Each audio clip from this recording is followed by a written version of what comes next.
सिद्धार्थनगर जिले में नामांकन के 7वें दिन कुल 8 प्रत्याशियों ने अपना पर्चा भरा, जिसमें भाजपा के बेसिक शिक्षा मंत्री इटवा विधायक सतीश द्विवेदी के साथ समाजवादी पार्टी के दिग्गज नेता व पूर्व विधानसभा अध्यक्ष माता प्रसाद पांडे ने नामांकन किया।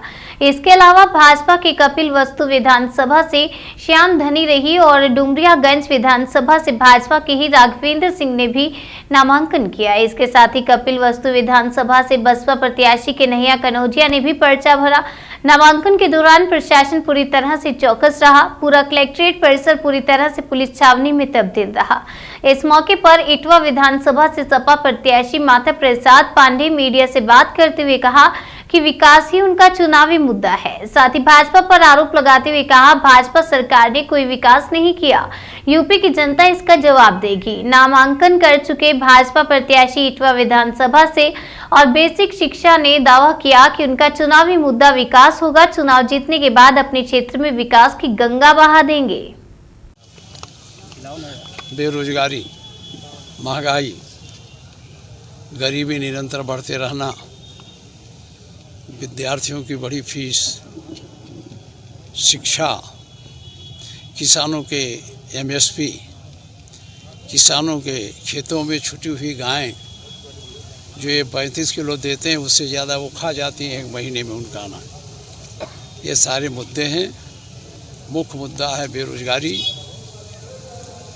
महंगाई और शासन का भ्रष्टाचार।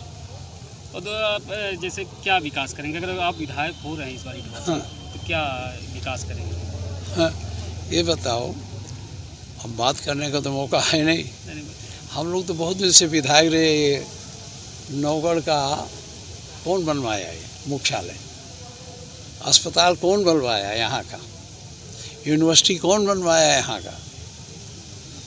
बोलो। क्या विजन है? इस बार जीतेंगे तो इस बार जीतेंगे क्या बचा है? तो उत्तर प्रदेश में जो विकास होगा ही। इस जिले में इंजीनियरिंग कॉलेज, अस्पताल तो है, मेडिकल कॉलेज हो गया तो अस्पताल हो गया है। यहाँ कमी है इंजीनियरिंग कॉलेज की। और रोजगार परक शिक्षा देने वाले विषयों को यूनिवर्सिटी में सम्मिलित कराएंगे, जिससे जो लड़के पढ़ें वो निकलने बाद रोजगार पा जाए। यहाँ अभी इंजीनियरिंग कॉलेज की कमी है। मेरा प्रयास होगा अगर यूनिवर्सिटी बन गई और मेडिकल कॉलेज बन गया तो एक इंजीनियरिंग कॉलेज भी इस पिछड़े क्षेत्र में बनना चाहिए।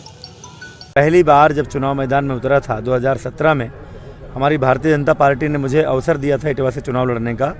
तब मैंने इटवा के पिछड़ेपन, इटवा के बदहाली की बात कही थी और ये कहा था कि हम पति पत्नी दोनों कॉलेज में प्रोफेसर हैं। हम कोई राजनीति में करियर बनाने नहीं आए हैं। हम जहां पैदा हुए, हमारी जहां से पहचान है उस इटवा और सिद्धार्थनगर, उसका पिछड़ापन दूर करने का संकल्प लेकर आए हैं। और आज मैं पूरे विश्वास के साथ कह सकता हूं कि 5 साल का जो कार्यकाल बीता है, यद्यपि कि 1.5 साल से अधिक का समय वैश्विक महामारी कोविड-19 से जूझता रहा है, लेकिन जो मूलभूत सुविधाएं इटवा में नहीं थीं, एक भी नगर पंचायत नहीं था, कोई राजकीय इंटर कॉलेज नहीं था, कोई राजकीय डिग्री कॉलेज नहीं था। हम जिले का एकमात्र ब्लॉक हमारे विधानसभा का खुनियाव ब्लॉक था, जहां अपना पशु अस्पताल नहीं था। सड़कें बदहाल थीं, कोई भी स्टेट हाईवे हमारी पूरी विधानसभा को क्रॉस करता हुआ नहीं था, कोई मेन डिस्ट्रिक्ट रोड नहीं था। अधिकांश सड़कें विलेज रोड थीं, अदर डिस्ट्रिक्ट रोड भी नहीं थी।